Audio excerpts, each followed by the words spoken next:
This is episode 14 of the Discipleship Directives, a podcast with Dr. Crawford. I'm your host. My name is Vidal, and I'm so glad to have you join our conversation today. Dr. Crawford is the founder of Disciple All Nations. And besides of the wonderful work presented through this ministry, he is also the emeritus professor for Southwestern Baptist Theological Seminary in Fort Worth. Dr. Crawford, it's good to have you. Thank you for being with us today. How are you? Doing great. Well, love being in the Rio Grande Valley. I was going to tell you that it's been an intense day. I know you've been busy today, and we're in between conferences. This is the afternoon conference. We're getting ready for that. And, we're moving through our podcasts, and we have been exposed to your teaching, but specifically coming from the previous conference, you were presenting and you coined the phrase, the word discipleship. And I just wanted for you to help us and further the conversation on explaining, the word to those that obviously were present, but also to those who are joining in the podcast. Mm-hmm. Yeah, I had the book written. It was written as a textbook for a course at Southwestern Seminary called Spiritual Formations for Ministry. The book was written without a title, and we just couldn't come up with a good title. Our son had gone to Marine boot camp in San Diego. He was wanting to be an FBI agent, and they told him go to Marine boot camp and so forth. So he'd gone. We were at DFW Airport when he left. He and maybe 6 or 7 other guys, and they were all shapes and sizes. We saw them again 12 weeks later at graduation for boot camp, and they were all looking just alike. It was hard for mothers to pick out their sons in the group. Is that right? Because they had been in 12 weeks of training. And when the graduation service began, the commander said, "These young men are in the finest physical shape of their lives." And I could see that. It was very obvious. But it caused me to ask, I wonder what I would have to do for someone to say of me, he's in the finest spiritual shape of his life. And so I began to work around with the idea of shape, physical fitness. We start the book off by using the passage in 1 Timothy where Paul says, get in shape. Being in shape spiritually is more valuable than being in shape physically. Mm-hmm.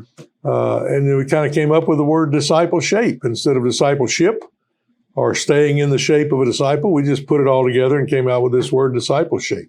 So that's the origin of the word, or the thought that came in there. That's the thought. You are making me think that in the case for your son or anyone that goes through such a rigorous training, is very intentional. It's not accidental. Yes. There were 12 weeks of intensity. Yes. So would you say that when it comes to the understanding of being in shape of a disciple is also intentional? It is. And I subtitled the book incorrectly. I said discipleship, 12 weeks to spiritual fitness. And one of my colleagues called me on it in a review for a journal that I should have known better, that you can't be in perfect spiritual shape in 12 weeks. It takes a lifetime. And I probably should have subtitled it 12 weeks toward spiritual fitness. Okay.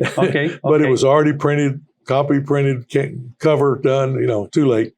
But I think it will give you the opportunity to give that explanation and reminds us that this is not simply a destination. It's a journey, it's a process, and most definitely.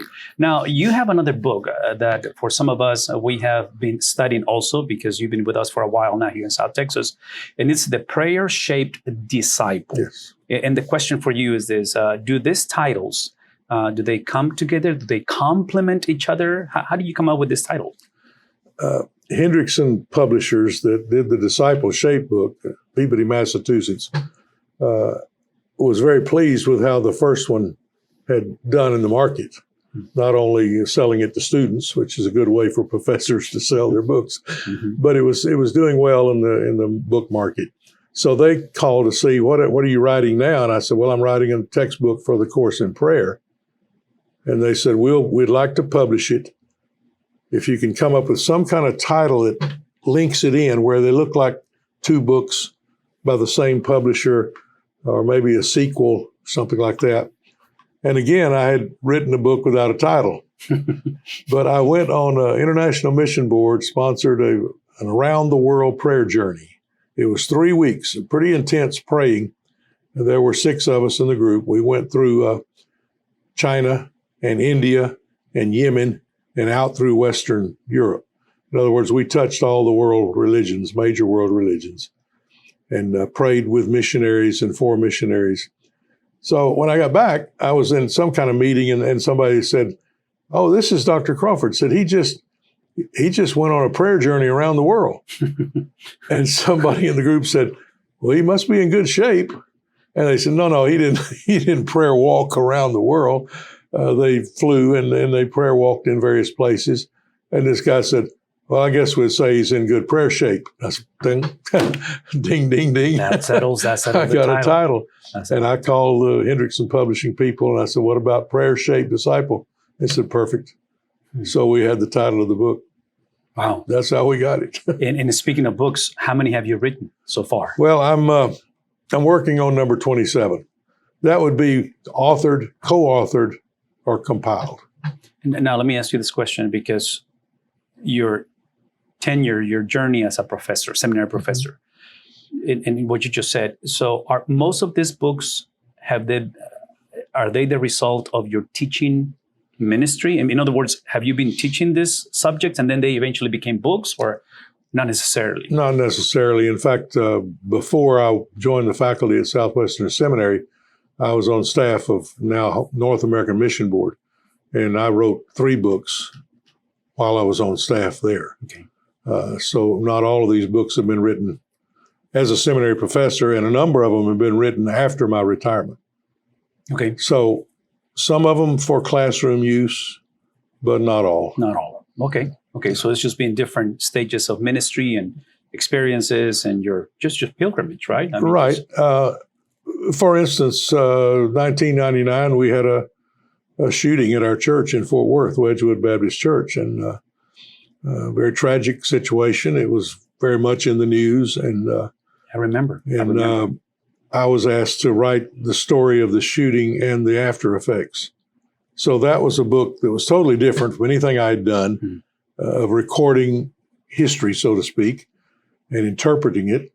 And then on the 20th anniversary of the shooting, we wrote a book updating the first book with the testimonies of, I think, 45 people who were directly impacted, either lost a family member or a loved one, or were injured, something. They were directly impacted, more than just someone who might have been sitting in the auditorium when the shooting started.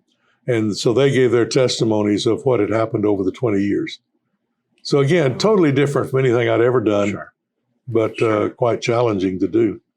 And now you're coming to South Texas. You've been with us for several months now. Within the journey of writing these books, when it comes to this 27th book, what's the subject? What are you writing on? It's a follow-up to an earlier book. I do what I call Dr. Dan's Monday Morning Manna. It's a 1-paragraph spiritual jumpstart. It goes to a subscription list of maybe 400 or 500 people. It's also on a lot of social media, Facebook and other sites. And after I got 365 of those written, my publisher said, "Why don't we put those in a book?" So the first one came out, Morning Manna. Now I've got 365 more. So we're going to do more Morning Manna. So this is titled More Morning Manna. Titled More Morning Manna, and it's the sequel to Morning Manna. Okay. So you could actually go 2 years with reading 1-paragraph devotionals for the day. So what's going to happen when you get to the third one? How's that going to be titled? They'll probably have to come to the nursing home and find me and check on one. I'm not sure how many more years I'll write. But I'm still writing them. Yeah. I love doing it. It's just a 1-paragraph, always with a scripture in it, always something as a spiritual jump start for the week. And remind me, how long you been doing this now? 2 years, 3 years? No, 12, 14 years, something like that. So basically, out of the more than a decade of writing, you selected some of this? Is that how you came up with the 360 on the first book, and now 360 on the second book? Yeah, mostly all of them. There were very few that got eliminated, and when it did, it was like something that was dated that you wouldn't necessarily want to read on the day it showed up in the book. But most of what I have written for the Monday Morning Manna has gone into those books. And this was I hadn't done it, and I was finishing an interim pastorate near Houston. Man walks up and introduces himself, and he says, do you have a website? And I said, I do. And he said, can I look at it? And I said, well, sure. And I gave him the website. He walks off. The next man comes up and he says, you know who that was? And I said, well, Frank. He said, no. You know who Frank is? I said, no. He said, he's vice president for international media communications with ExxonMobil. And I, really dumb, I said, you think he knows anything about websites? Well, he builds them, And so the next week he came back and he said, I think I can help you if you want me to. And we designed this, started out being Monday Morning Memo, and then we changed it after a while to Manna. It's kind of more spiritual. So were you originally publishing putting the Morning Manna on the website? Is that where it began? Yes. And this is before you started doing the email? Yes. Then we expanded it and let people subscribe to it. And we use MailChimp, I think is a program we use, where those who are subscribers receive this via email 5 o'clock Central Time on Monday morning. Do you still put your devotional on the website on a weekly basis? Yes. It is. There's a link. So there's a link to it. Okay. Yes. All right. Now, speaking of which, because I think this is important, because again, I can see you walking in the Lord, shaping you into the discipleship journey through all these experiences. Now we're podcasting. Yes. So one more channel, one more venue that through God's providence, I will use the word providence on technology and opportunities. We are bringing all of these resources to the local church. You're a pastor. You love pastors. You've trained so many pastors, and you are in South Texas training more pastors. How can pastors subscribe to get access to those resources? The best way is to go to my website, which is discipleallnations.org. One word, discipleallnations.org. And there are links on there to all of these things. They can link to the Monday Morning Manna and subscribe that way. There are a number of other things, including the podcast. They can click the link and see the latest podcast. So I would suggest going to the website, discipleallnations.org. And when it comes to the podcast, specifically for Discipleship Directives, which is where we are, the invitation is always also for people to subscribe and help us to promote and just to share these free resources to everyone, because for sure in South Texas, you have impacted so many people with your writings. Pastors are doing small group settings, following the disciple-shaped instruction, the prayer-shaped disciple as well. And we are just very, very grateful. Let me finish up today just asking you and just, again, just reflecting on what the Lord has done and is doing. How have you seen the Lord work through the development of these technological tools? Again, going back to this experience meeting this brother, the church in Houston, and the writing of the books. What can people do to help on connecting to the website? Well, what I've seen is just absolutely amazing, the technology. We were setting up for all of this a few days ago, and I made the comment that I remembered in the first church where I was pastor in East Texas, we didn't plug anything in. It was just preach loud enough not to disturb the babies and to not wake up the deacons who had fallen asleep during the sermon. But that was it. And, we've come so far.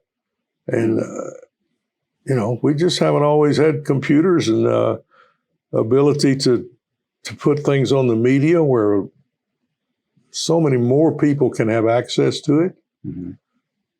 It's difficult for people my age. We weren't raised on these. Mm-hmm. When you were raised listening to the radio, it's kind of hard to think in terms of people having a computer and a podcast and websites and all these things. And boy, it puts us old guys on a pretty steep learning curve. It is kind of the mixed emotion of excitement and also intimidation when it comes to technology, right? It is. And actually today, and I want to close with this, today we launch into the journey of operating your conferences via Zoom live, and people connected and will connect today from multiple countries enjoying the conversation. So thank you for all you do.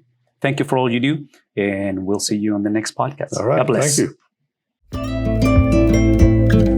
This is episode number 3 of Discipleship. This is a Directives podcast, and Dr. Crawford. I'm here this morning. Join us, Dr. Crawford.